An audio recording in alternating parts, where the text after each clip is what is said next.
T, born and raised superstar, has a reputation as an artist that needs no introduction. But I'm here to shed more light on Kenny Chesney's extraordinary career as a songwriter. Not only is he an extremely talented songwriter in his own right, but a true song champion and a songwriter's best friend. He has amassed 30 #1 singles, which puts him in an elite club. He was also the recipient of the BMI President's Award in 2016. And this award is presented to songwriters who have distinctly and profoundly influenced the entertainment industry. And Kenny has definitely done that. Kenny, we are so proud to represent Kenny. We're proud to represent his catalog of songs. So without further ado. Ladies and gentlemen, your master of ceremonies, the legendary Lon Helton.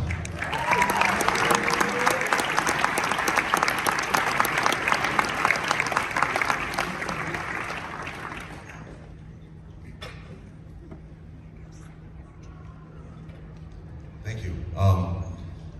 Despite what that says, he really does not need an introduction.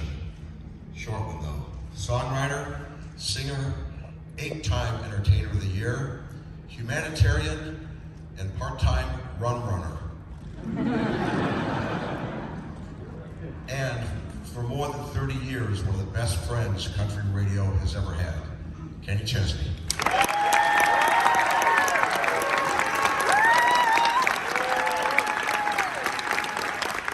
That was comforting in knowing that, okay, we're just going to go in here and meet everybody, knowing they're probably never going to play my record, but we're just going to go have fun. I hadn't been out of East Tennessee that long, so I really didn't have any idea of how it worked.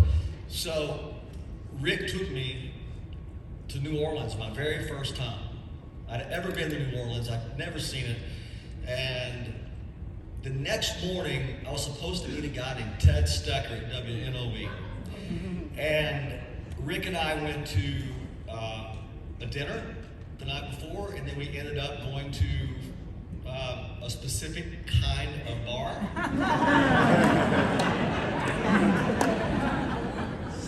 And we were there till 4 a.m. And I'm going, well, we can't go back home. I got to be on air at WNOV in 3 hours. So we went to another bar that was open, and then we went to Denny's. And then we went to WNOV, and that was, I think, one of the very first radio stations I ever went to in my life. And I walked into that radio station going, this is never going to happen, ever. Signed Dave Matthews at the time, and really had broken a lot of country acts before that. And the rest is history, and because I went into Phil Walden's office, and he was a little nervous, because he knew that we had 3 singles didn't work, and he knew that I was, becoming more and more frustrated, if you will. And it was in the fall. It was in September, and I walked into Phil's office, and he goes, "Tell me something good, Kenny. Tell me something good." And I said, "Well, Tennessee plays Saturday. It's almost football season." And he goes, "You want off, don't you?" And I said, "I do." And he goes, "All right, we'll make it happen." And I don't know the specifics of the deal or whatever, but a couple months later, I was on what was initially then called BNA Records, and that started my true journey in country radio.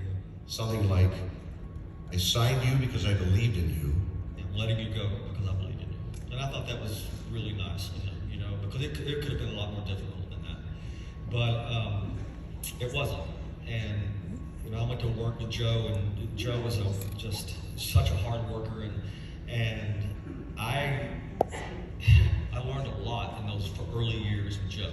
Now, people ask me, how did this happen? To me, so you got to think about the people that I assembled in my life. I had Dale Morris and Clint Hyam, who were, Dale had seen the top of the mountain with Alabama and a couple of other people, but when you add a workaholic artist and 2 paranoid managers, and Holly Gleason came into my life at the time, and you add in all of that, a writer like that, and you add in, somebody that had broken a lot of artists' lives, like Louis Messina, and you add all that to the mix, and then you add a workaholic artist, you know, it's a lot of good things might happen.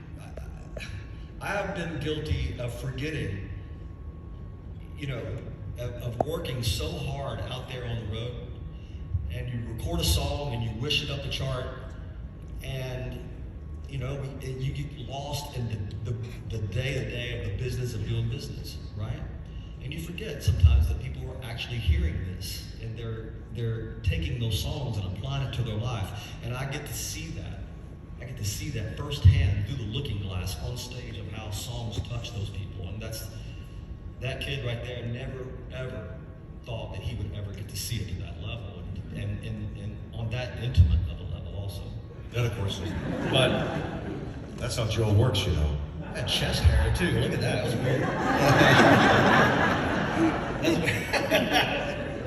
I was an awkward artist earlier. You know, look at that. Joe told me that he had never met you, never saw you perform when he. Joe, I'd never met Joe. He mentioned it at a BMI dinner, he said. Yes. Joe had never seen me perform, never saw me live, and thank God. I was terrible live. I mean, I didn't know, you know. I wasn't comfortable in my skin as an artist then, you know, and Joe signed me based off that Capricorn record. And the first time I met... Based on those 3 songs we just heard? The what? The 3 songs we just heard, he signed you on those? More than that, he had the whole record. Right. Yes, but there was this, I don't know, this kid that sang really high and twangy early on, and he signed it, right? But I met Joe, the person that would be really responsible for teaching me this business, along with Clint and Dale and all the people that I've, you know, there was a lot. Barry Beckett, Buddy Cannon, so many people. But I met Joe at the BMI awards dinner, and he had just moved back to Nashville. He had a goatee, you know, and his last name was Galante. And I'm going, if I don't, you know, this guy could break somebody's leg. You know, this is like mafia stuff. Now, this is the guy I want on my team. I loved it. I'm trying to think. We never got into a fight. We disagreed on a few song choices. And I forgot what album Don't Blink was on. I can't remember what record that was. And it was a really big record. It's back when songs would stay #1 for a while. You know, Don't Blink was a 7-week #1 record. Crazy to think about, right? But when we released that song, Joe and Renee Bell really wanted that song to be released.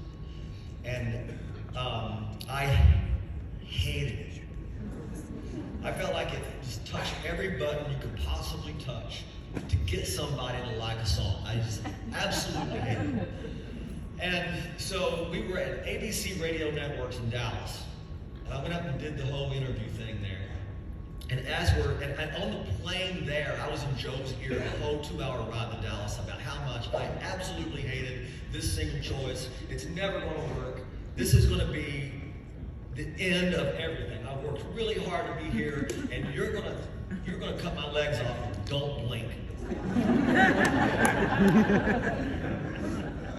So I go and I do the radio, you know, do my interviews, and as we're coming down the escalators, the lady at the front desk, you know, she sees everybody as they come in the door, and she yelled at me as I passed her. She goes, "Kenny," and I said, "Yeah." She goes, "I just love Don't Blink."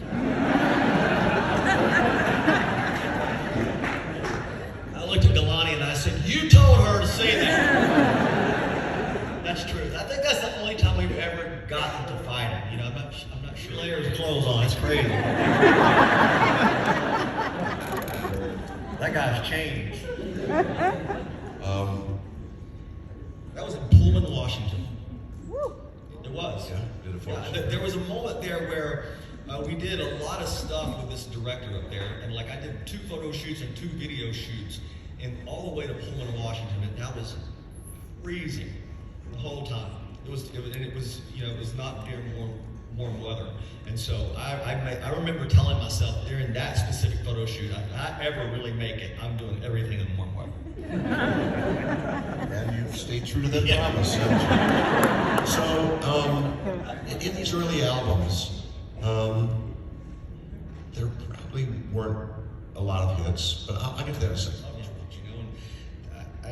That was the bar, and I was trying to be that. I mean, I wore a belt buckle, and so And hats. Black hats. I just hadn't found my groove yet, but I will tell you the moment that, it wasn't long after that album won, and this was to Joe Galani's testament. Nobody really knew who I was yet, but not soon after that record, I had a greatest hits album. Everybody knew the songs, but they didn't know me.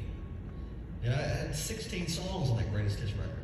And then when I would go play a fair or whatever it is, or open for whoever, we already had a little bit of a show. We had a lot of familiar songs. And I would do all these songs and people would go, oh, that's the guy that sings that. And then they go, oh, that's the guy that sings that too. And then that's the guy that sings that. So they haven't really connected yet. But the moment that I stopped trying to be George Strait, as much as I love him, was the moment my life changed. And I started really writing songs. I kept my country soul, but that's when, I had spent a lot of time on the road by then. And I met a lot of people, and I had played in a lot of different areas. And it just changed, and my life in the Virgin Islands, I spent a lot of time writing songs about my life there, and I spent a lot of time, just it was a different time. And the moment that I just decided I was just gonna breathe in and breathe out and take these songs that I had, trying to be George Strait, and then just go be yourself and see what happens. You go and just go into the studio and just make the music you want to make. And I truly believe that any act, any artist, if music was a big part of your life like mine was growing up, it's just you digest everything you heard as a child and as a teenager or whatever it is before you become an artist and go on the road. And that's the best way I can explain it. I heard country a lot on WIVK. I heard gospel because my grandmother drugged me to church even on Wednesday nights. But then again, I really loved what's now known, I love rock and roll, which is now known as classic rock. I love the Eagles, and I love Tom Petty, and I love Leonard Skinner, which would be considered country now, in a lot of ways. And so all that music, I was like a sponge to all of it. So the moment that I decided that I was going to take all that music and just make an authentic record with all those influences is when I did No Shoes, No Shirt, No Problems. Right there. I remember back before we had phones and back before we had all these communication devices. I remember using an AT&T calling card, and I called Joe because he left me he left a message to my road manager to call him. And this song had been out for just maybe a month. And he goes, you sold another 2,500 units last week. I said, is that right? So we're even now. I felt like we were below 2,500 the week before, so we're even. And then next week there was more. And you saw this foundation start. And it was that song that really helped, because it was before that we didn't really see that at all. This year, at least you went from 3 layers to 2 shirts. Right. Wow.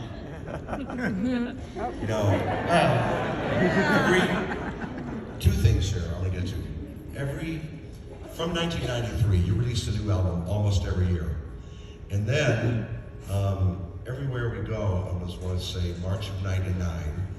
And this one wasn't until 3 years later. So was that the time of the reset when you went from the hat and buckle guy to the fun, sun, beach lifestyle? Well, it was just Look at the difference. More of a natural reflection of Look at these differences here. Yeah. Well, that was just, it took 3 years to make that record. It did. And I changed producers. I had made the decision that I was going to try the best I could to find the best possible songs that I possibly could, because I had to. I mean, me and Buddy really went to work. And at the time, yeah, Buddy Cannon and Nora Wilson was a big part of that one too. And we really went to work, and I made it evident to Renee Bell and to Joe and to everybody that I know we got to make our numbers. I know as a label we want to make our numbers, but this album, this specific album, I don't care when it comes out, it's going to be done when it does come out.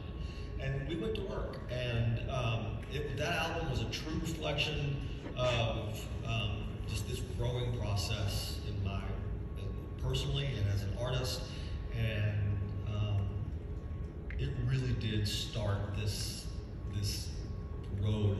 I mean, it really pushed it along, this road that we're on now, and went from there. The Movada shirts and the Wrangler, everybody. So I went, You're probably on 10 guys going to wear that shirt, though. McGraw, maybe. For sure. That's one.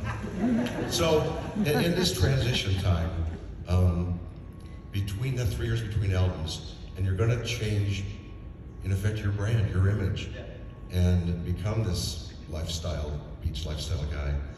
Does the song No Shoes, No Shirt, No Problems come to you and helps you solidify that? Or had you already decided to kind of move in that direction? And there's a lot of land between Litchfield, Tennessee, and the ocean. Well, for a guy to become a beach guy. Yeah, well, I had already spent probably I'd already been spending a lot of time in the Virgin Islands for 6 years before I ever heard No Shoes, No Shirt, No Problems. So I was already there. It was already a huge part of my life. What started that? I went to shoot a music video for a song called I Lost It. And then I went back and shot a music video for How Forever Feels. And I just kept going back. It just felt natural. It felt like home to me, you know? And it felt creatively, I was so inspired. A lot like, I don't know how to explain it. I mean, it was just, I found myself writing songs about the characters and the people I've met and their stories. And so that was way before I even heard No Shoes, No Shirt, No Problems. And as much of a marketing ploy as it looks like, it really wasn't. It was just a huge part of my life. Yes. Oh yeah, where do you think I get it? But did that kind of start it? Because we were on, that's right, we were on this country cruise. Right. I haven't been on a cruise since. You had a couple rough nights there. I had more than a couple rough nights. So, and then after this, you get this. Yep. So, go back and watch these. What do all these album covers have in common? You never smile. Ever. Look at hand photo shoots. I'm looking pensive now. Oh, there's pensive for you. No, but okay, here's another thing. Okay, so one of the reasons some of these I didn't smile on purpose because we've all seen the album covers by a lot of artists. I like the squinty eyes too, by the way. Yeah, oh yeah, that. So we all see album covers by a lot of artists that go, "Come by me." I didn't want that either. So it's like,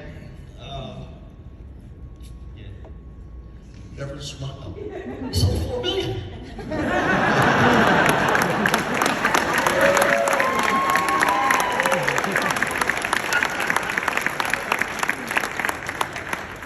Never smile again. I think they might be pissed. You touched on this, but probably one of the most notable things about your career. It's really close. Is it easy or hard for you to trust people? Sometimes I think I might be too trustworthy. But if you're in my inner circle, it's pretty much an open book. Like when you do this with your team for a long time, I mean, you are family. I mean, that's just the way it is. I feel very fortunate and I'm very grateful that I have had people in my life that tell me when things are a bad idea. Not everybody has a no person, you know,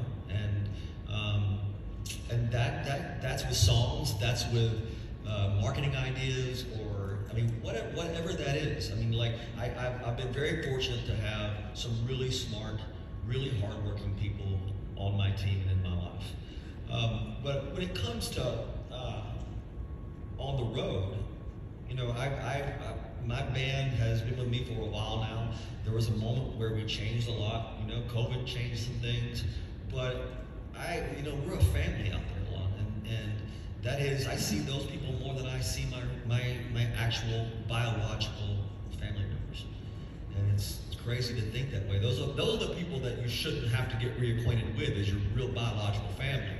But for me, in all my years on the road, that's you know, it's been kind of the thing that's been hard, is getting reconnected with the people that you're not supposed to have to get reconnected with.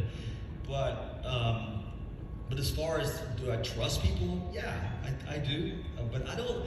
Over the years, I've learned to. I mean, you got to earn that trust. You know, you just don't show up and get, you know, become trustworthy just because you're there. But the music business is full of I had somebody tell me a long time ago, you don't have a lot of friends, you just got a lot of associates. But I don't feel that way. I feel like I do have a lot of friends. I have a lot of associates too. But I have a lot of friends, you know, in this business and at country radio. I feel like that, like I said earlier, for me, I was afforded the luxury of not succeeding early.